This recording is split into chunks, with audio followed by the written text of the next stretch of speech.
Welcome to episode 5 of The Grip Guys. I am Clay Edgen. Joining me from Santa Maria, California, far away here, is Riccardo Magni. Riccardo, hello. How are you, sir?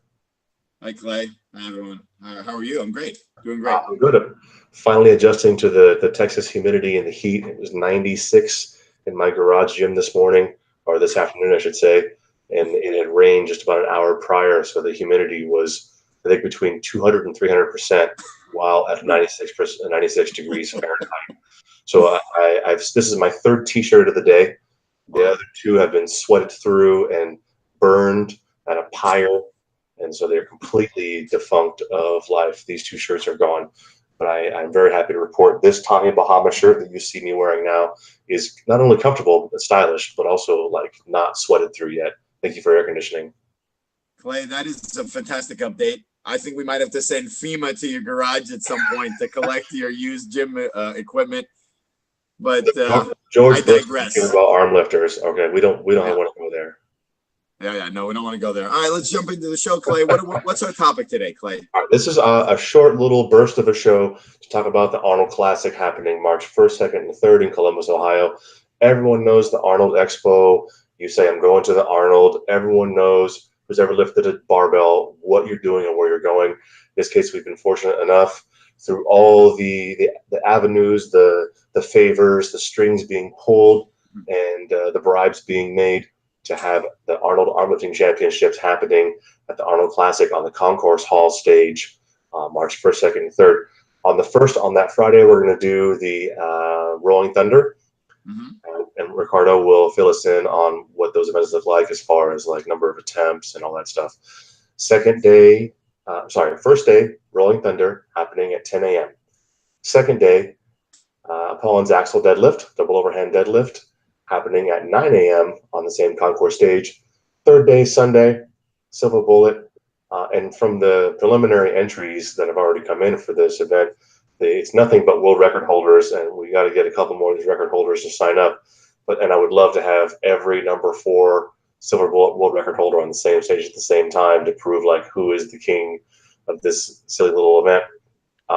Will be Sunday at 10 a.m. We'll be doing, it's only going to take an hour from start to finish. We've only invited 20 athletes from around the world, not just Americans, not just Armlifting USA members, not just our friends. Some of them are our friends, and some of them we really can't stand to be around. You can kind of infer who is who. They're the same people sometimes. So, I mean, I'm here with Riccardo for crying out loud. You can already assume that he's in one of those two categories or both. And we are so excited. I know we talk about being excited all the time. Let me read you, if I can, the list of invitees who have already received their invites. These folks have received a very well-produced and highly graphically designed thing via email or social media by one Riccardo Magni. Thanks, The women's division, and this is going to be broken up with, we have 7 women who have been invited, 7 lightweight men, 7 heavyweight men. As I go through, I'll mention whether they've already signed up. I think you're going to know which class is going to be the most stacked and in the whole world, and it's going to be happening at the Arnold. Women's Open Division, we have Melissa Edwards, Nicole Higham, Kat Gerard, Amy Waddles, Nadia Solis. Nadia, check your email. We sent you a thing, an invitation to come to the Arnold. Check your email. Let's go. Becca Roberts and Julia Williams. You know, Julia has already signed up. She's the first woman to sign up at the Arnold Classic Armlifting Championship. And she's going to do great. She only weighs like 6 pounds, and she's mostly avocado based. Yes. But she's going to do fantastic in some of these events. She has hands that are about, this is the actual size on my phone screen. They're only about this big, hands. Very strong hands, though, somehow. The men's lightweight division, under 100 kilos, we have invited Riccardo Magni. Hey, that's you. Congratulations. Well done, sir. You've done it. Hey. Thank you, Clay. How do you feel? Let's interview Riccardo. Riccardo, how do you feel about being invited to the Arnold Classic? I am thrilled, and I tell you, I will probably train 4 times per day for this contest. I thought you were already at 4 times per day. You've been slacking. Maybe I've been holding out on you, Clay. So. You've been your secret spy cam. Your secret spy cam in the Grip Garage obviously knows what's going on. The Grip Garage, yeah, the very cryptic Grip Garage. So we do it. Following Riccardo, we've also invited Eric Rusin from Canada, who has already signed up, Andrew Derniet, Thomas Larson from Germany, who has signed up, Tanner Merkel from the great state of Texas. Now it's the state in the United States with the strongest hands now that Tanner and I live here. Prove me wrong. Prove me wrong. Come to the Arnold Classic and prove me wrong. That's right. Tanner's already signed up. He's here to prove some folks wrong. Cody Burns and Joni Mahonen from Finland has also signed up to compete.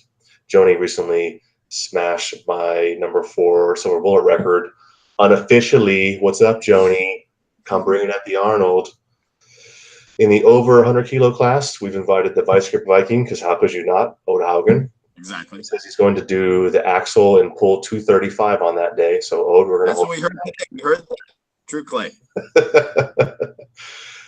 We've invited Carl Meyerskoff, the former phenomenal, probably still pretty good shot put thrower from the UK, now living in Southern California. If you don't know who Carl is, he's the quiet giant who can probably crush a cinder block with his hands. He's incredible. We have Alexei Tukulov from Russia invited, Roman Penkovsky, Kirill Sarchev, and Jesse Pignonen from Finland, who is also signed up already. Jesse's looking into flights as we speak to get out here to Columbus, Ohio. And finally, the one and only Clay Edgen. That's me. Let's interview me on this. Clay, what do you think about being invited to the Arnold? As the meet director, I hope this would happen. I would like to compete in the contest that I'm putting on, but I understand logistically it's not going to be very easy. So I may defer to Riccardo and Ode for most of these things. Back to you. Riccardo, will you please go through the 3 events and give us a rundown of how they're going to shake out? Sure. So Rolling Thunder, and we're still working and fine-tuning the details, but for women, the opening weight will be 40 kilos. For men, the opening weight will be 85 kilos, and we'll have 5-kilo jumps, and athletes will need to be ready. We'll have a warm-up area on the side, and they'll be ready. And if you miss, you're done. 1 minute per attempt. The final details will be fine-tuned well in advance once we see the final people who've accepted the invitations and what their PRs are. And we want the best contest possible. We certainly don't want everyone to just tie after one weight, but we're going to make a very fair and exciting contest for the athletes and for the fans. And now, then it has to be exciting because we only have an hour per day to run this thing. And that includes like getting our shit on the stage, putting the shit together, lifting that shit, breaking shit down, giving awards, and getting everybody the shit out of there. Yes. Yes, and we already know that lifters have so many bags and duffel bags and food and other things that we need to have that thing clear by the time our hour is over. So it all will be either in front of or after the X-Pole fitness ladies who are at the Arnold every year on the concourse stage, and they are phenomenal. They always draw a huge crowd. And when we're doing Moss wrestling there, they would get up on the stage and they would do their pole fitness routines and their interpretive dances and things, and they were incredible athletes and just chiseled from granite, and it was a beautiful thing to watch. And the crowds would flock out there, and then I'd get on the microphone for Moss wrestling and be like, wait, we're doing something really cool after the girls, I promise. And then people would kind of meander away and then come back to watch Moss wrestling. I hope if you're watching X-Pole ladies, please come to the Arnold before our event so we can use the crowd that you have worked so hard to get and help us out too. You know what? I like that kind of collaboration, Clay. I think that's a fantastic idea. And I'm all about co-sport collaborating. So thank you for bringing that up. I'm a little bummed that the hashtag Chicks with Grips didn't catch on. I think we should all be using it. Chicks with Grips. Put it on your Instagram. As always, when you watch this show, you not only get life tips, but you get social media benefits from Dr. Clay Edgen. An legendary tip, you might say. Dr. Clay, PhD. Yes. Afterwards, Saturday, if you thought the Rolling Thunder was enough, that's just a warm-up, folks, because then we're going to get into the double overhand axle Saturday morning, bright and early, 9 a.m. Bring your A game, because for women, probably we'll be starting around 80 kilos. For the men, 170 kilos. So on a double overhand, the 2-inch axle, that is no joke. So we're starting at 374 pounds on the axle for the men. Yeah. For the heavyweights or for all classes? Say that again? For the heavyweight classes or for the both men's I classes? think I think again we're gonna need to see because the heavyweights we haven't gotten all the responses back yet. So we'll fine tune it as we progress. But the heavyweight, maybe the starting weight will also be 170, and if they want to pass, then pass. If they miss it, that's up to them. They're Yep. big boys, literally Yep. and figuratively. So anyone that we're inviting to play, as you're well aware, it's not their first contest. So they certainly know what weights they can or can't lift. Absolutely. So, and then the third day is silver bullet. So to balance some of the other lifting, now we'll have the silver bullet, which is a fan favorite and a super exciting event. And then we'll see who can hold the bullet. But I would say if you're a woman and you're not doing the 1.5, we all know Amy Waddles can do the 2 anytime she wants. But in the women, if you're not doing at least the 1.5, you're going to be left behind. And I would put for the my men, I would put my money on Amy Waddles using a number 3 for the silver bullet if she wanted to on that stage. that would be phenomenal. I would love to see that. And I would, I I mean, have a question before we get further into the silver bullet discussion. Who is the current world record on the silver bullet? Is it anybody we know? Is it an American maybe? Is it a bald-headed guy? He's an American that's recently translocated from Santa Cruz, California to Austin, Texas, who has a Okay. few people hanging up in their work office. He sounds really handsome, and he might have a picture of himself as a cartoon character behind himself on his wall in his office. But we'll let history decide whether he gets to keep that. We'll make it a multiple choice question for the next episode, and we'll see if they can figure it out. That's good. I like that. There's a pretty good chance that I will promise. It's not even going to be me. I think one of these guys or many of these guys are going to break the number 4 world record on the silver bullet, and I better get my ass in gear to make sure that I can be competitive with that because I know. I mean, Jesse Pignon and Yoni Mahonen, anybody who's in that men's class is gonna. I'm willing to bet out of the 14 that we've invited for this event that there's going to be at least 8 or 10 guys who are going to use the number 4 and try to take a run at that record. I would think if you can't use the number 4, you shouldn't show up. Honestly, I think it's going to be that high of a level. Now, we do try to make grip and arm lifting inclusive for people of all levels. We're at the Arnold Classic. You know, it's the big show. There's more sports there than the Summer Olympics. Absolutely. But we have to be a little more selective with who's going to come out and do this thing. So if you're like, oh, these guys only want, these top athletes for this one contest, yes, we'd like to make it kind of an all-star game. For every other contest, man, if you've never seen a gripper before, we'll show you which way to hold it, how to pinch plates, everything else. No, I agree. I think, and you know what, maybe we might even see something as far as Arm Lifting USA, a lightweight record established in the number 4 silver bullet. We don't currently have that as far as 100 kilo and under Arm Lifting USA record. So maybe someone will put up a number 4 time that we can call our under 100 kilo record. I mean, obviously, I would imagine that Yessi and Yoni coming from Finland, they're not going to come for anything less than 25 to 30 seconds, I would think. Yeah, exactly. Yeah, right. So, I mean, they've done close to that in training, 20 seconds in training. Yoni just did it in training, and Yessi is a former record that you smashed. Oh, did I give it away? That you might have broken at one point. His record is 19 and change. So, I think for those who don't know, Riccardo calls me the big chipper because I'll watch his lifts on Instagram in the morning.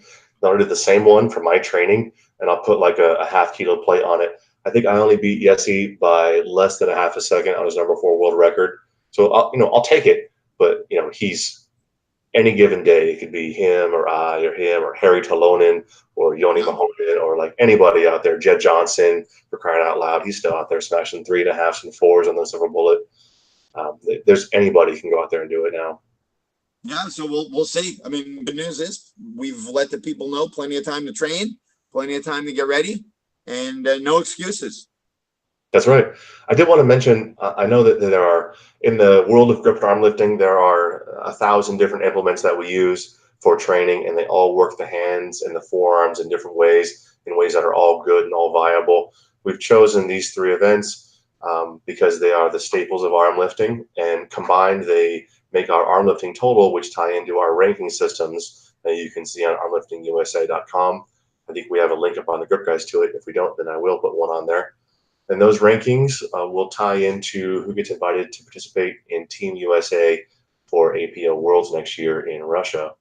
We, of course, have many other exciting things coming down the pipeline for international competitions.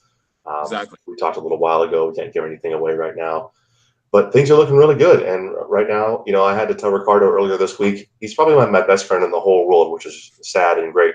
But I told him, like, I can't keep talking on the phone about arm lifting all the time. I gotta cut this down a little bit. I can't do an hour a day talking about grip stuff, Exactly. But there needs to be. We've been doing so much work on it with talking to promoters and dealing with new athletes and trying to put out content on the sport that Yes. now it's like turning into more than just a hobby. The time required is becoming kind of a part-time to full-time job. Would you agree? Yeah, yeah, it's definitely turning into more than just a hobby, and I think that's a good thing because people some people apparently like what we're doing. They're excited, and it seemed like we made some people's day yesterday when we sent out those invitations. It was kind of like almost Christmas, like a Christmas present for the people who got the invitations, and it's fantastic to let them feel good about what they're doing and know that they're valued, rewarded, and we feel good about what they're doing. It's a super feeling. Yeah, it's great. Well, we wanted to make this episode short because we wanted to brag on the folks we've invited out. We wanted to talk about the Arnold, and it is currently a little past my bedtime. There's a dinner downstairs cooling off, and a woman who is hopefully not cooling off. So, Riccardo, I would like to bid you adieu for the evening. Everybody, all of our 3 followers on the Grip Guys, please tune into the next episode, which Riccardo and I will talk about more amazing grip and arm lifting things as usual. Riccardo, anything else you want to add on to this episode before we go? Nope, because I don't want to make you hostile and not have your dinner. So I'm getting a little hangry. Thank you for actually noticing. I'm sure we'll talk soon. All right, buddy. Take care. Likely.